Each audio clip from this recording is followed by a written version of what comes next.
Qué lindo. Sí, lo necesitamos. Lo necesitamos. Es medio cabizbajo la lluvia del invierno, pero bueno, no por menos bucólico. Preguntarle a Hernán Brienza cómo le va. Sí. Buenas tardes. ¿Qué Buenas dice? tardes. ¿Qué es para los argentinos, si es que realmente lo tienen incorporado, para los que nos creemos patriotas, me incluyo, el 9 de julio? Porque mucho se dice y poco se sabe, Brienza. Bueno, en realidad hay que pensar la historia como se piensa la política hoy, ¿no? Y es interesante atravesar el 9 de julio teniendo también una mirada política sobre eso. ¿Por qué? Porque en realidad los hombres del 9 de julio de 1816 estaban cruzados por intereses económicos, políticos, personales, egoísmos, narcisismos, tal como los Mariano Moreno, por un lado, lo tenemos ahí sí, también, claro. que era un hedonista total, ¿no? Total, sí, absoluto. Sí, sí. El señor Moreno. Siempre aquellos que nos gusta mucho la historia decimos que el decreto de supresión de honores, que era el más importante, donde se decía que se abolían los títulos de nobleza en la Argentina, fueron producto en realidad de un enojo y de un encono de Moreno porque no lo dejaron entrar a un baile, claro. ¿no? Digamos, entonces allí lo narcisista también atraviesa la historia. Quería ser de la realeza y no pudo. Sí, el 9 de julio es una fecha importantísima, pero es una de las tantas fechas importantes. Digo, es la fecha en la cual la mitad de la Argentina se declaró independiente. Pero no solamente la mitad de la Argentina, sino 3 provincias de la actual Bolivia. Y Claro. 5 provincias argentinas no se declararon independientes porque se habían declarado independientes un año anterior. Y ahí se muestra de alguna manera esos 2 países que se estaban buscando. El litoral más ligado a la Federación Artiguista y el norte más ligado a una ligazón con Buenos Aires, en la cual buscaban una independencia, entre otras cosas, porque había una restauración monárquica en España y porque San Martín necesitaba un ejército para poder liberar Chile y después ir a Perú, porque no podían penetrar por el norte hasta el Alto Perú. Entonces, esas son de alguna manera las cuestiones que hacen que la declaración de la independencia, que en realidad la declaración es el 9 de julio, un martes, pero también se completa el 18. ¿Por qué? Porque el 9 de julio se declara la independencia de España, pero no se declara la independencia de las demás potencias. Recién el 18 de julio los congresistas agregan y de cualquier otra dominación extranjera, con lo cual esos 10 días ese país naciente podía depender de Inglaterra, podía depender de Francia. Es más, había políticos que intentaban buscar un rey o un monarca que fuera francés o que fuera inglés, ¿no? ¿Cuál hubiera sido el futuro, no?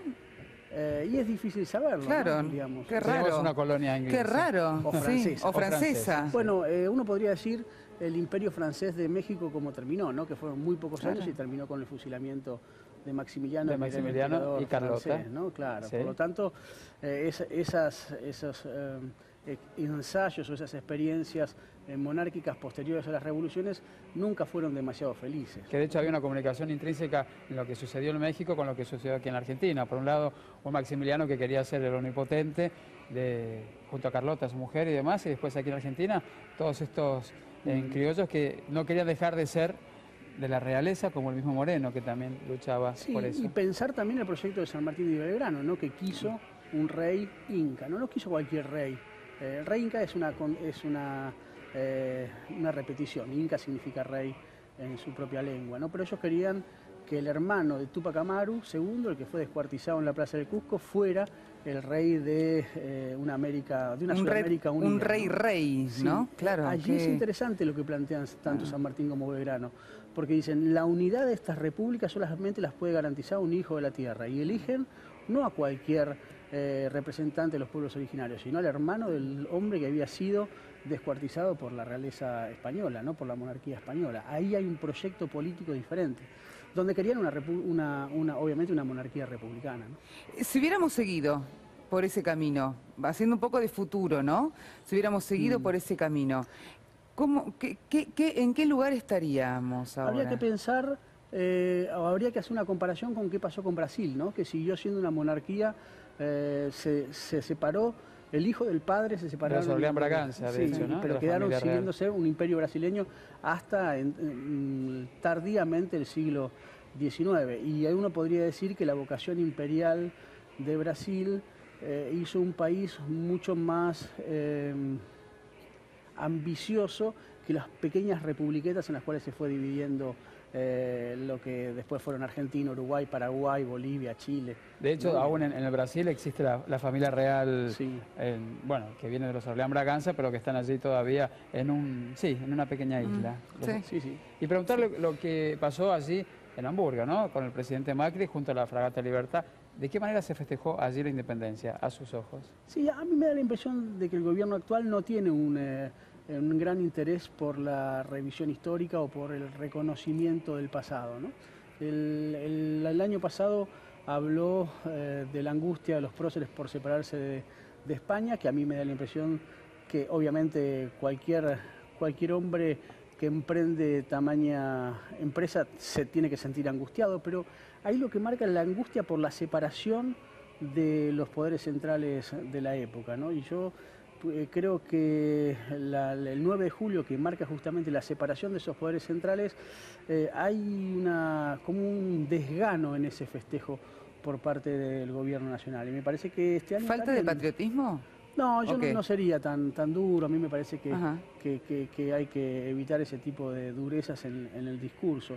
Yo creo que no tienen interés por ese tipo de discursos históricos, ¿no? Creo que no les interesa pautar su acción política en función de legitimarlas con el pasado, ¿no? Como si el kirchnerismo hizo una gran reivindicación particular en función del pasado histórico, ¿no?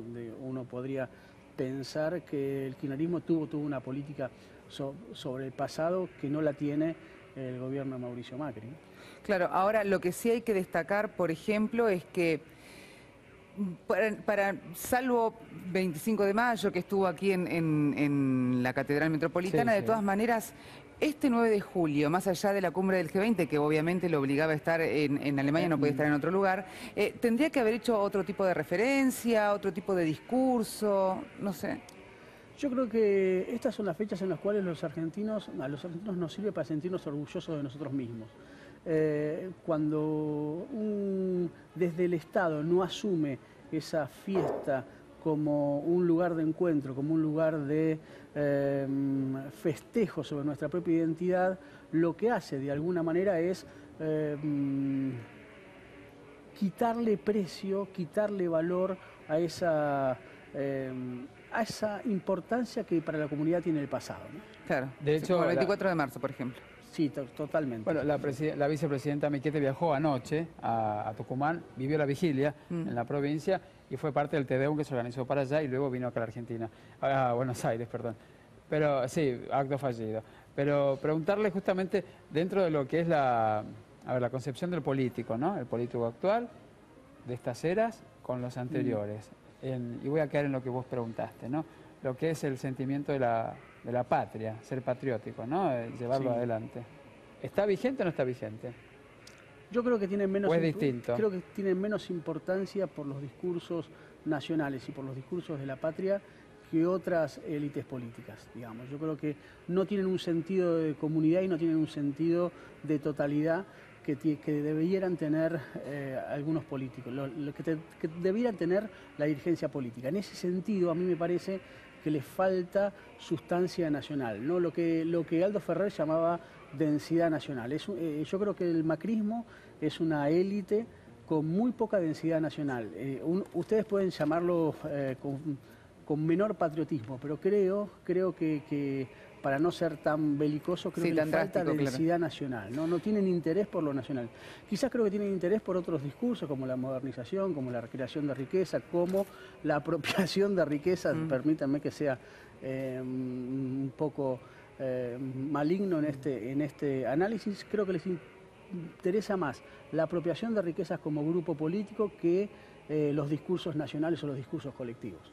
Hernán, muchísimas gracias por No. estar con nosotros esta tarde, me encanta, me No, quedaría horas. Y le además. preguntaría horas y sobre todo Sí. de esos dimes y diretes, de esos chismes Claro, que pasaron ¿qué pasaba allí. el 9 de julio? Sí. Un poquitito, ¿nos contás un poco Sí, de eso? es muy El interesante. gossip, contanos. Sí. La parte esa que nos gusta a todos Bueno, un poquito. estos son los años en los cuales Belgrano está con Dolores Hidalgo allá ahí en Tucumán, así que había grandes fiestas en las noches ¿No tucumanas. tenía así como un entrecruce con Macacha por allí. Había Eso se comenta, ¿no? Bueno, se comenta que Güemes era un gran amante de las mujeres de los jefes realistas, ¿no? Sí, sí, y que parece que Macacha cuando la vio en aquel momento dijo, bueno, guárdenmela para mí, y no llegó. Sí, vos sabés que sobre Macacha, los retratos que tenemos de Güemes en realidad es Macacha, ¿no?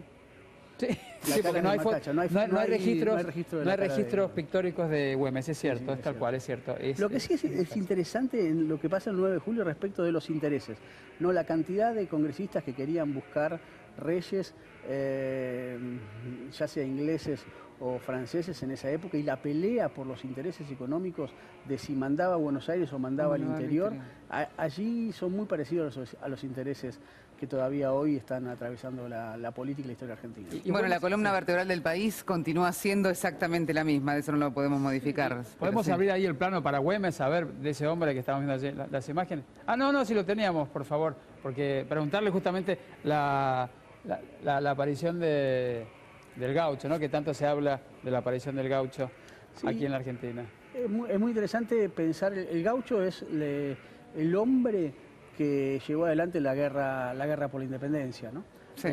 Fue el que engrosó no solamente el ejército de Güemes, sino los ejércitos libertadores de San Martín. Pero mire cómo son las inexactitudes que cuando sucede el 25 de mayo de 1810, muchas veces la gente cree y se viste de gaucho, y el gaucho no había aparecido todavía allí. Justamente se hace hincapié en el gaucho. El gaucho vino mucho después y hay pocos, o no se sabe, o no lo dicen, o simplemente no se enseña. Es así. Bueno, hay otros mitos, ¿no? Como el de la guerra gaucha en el norte, donde se habla de la frontera norte. Y la frontera norte no existía porque en realidad la frontera norte era el desaguadero allí arriba de La Paz, Bolivia. Por lo tanto, Güemes en realidad era uno más de esos tantos guerrilleros que pelearon en el Alto Perú y en Salta y en Tucumán, que era el verdadero teatro de la independencia. La única batalla importante en Argentina, en el actual territorio argentino, fue la del combate de San Lorenzo, que fueron 120 contra 200. Voy a decir una barbaridad, o sea, me quedé pensando, ya lo despedimos, Hernán, o sea que el cuadro que conocemos de Güemes es Macacha trasvestida. Sí. Qué maravilla, o sea, el cuadro que está allí de Güemes en Salta, en la casa de Güemes, es Macacha Güemes trasvestida. Mira qué bien. Tal cual. ¿Cómo aprendemos? Hernán, muchísimas gracias. Ahora sí, te liberamos.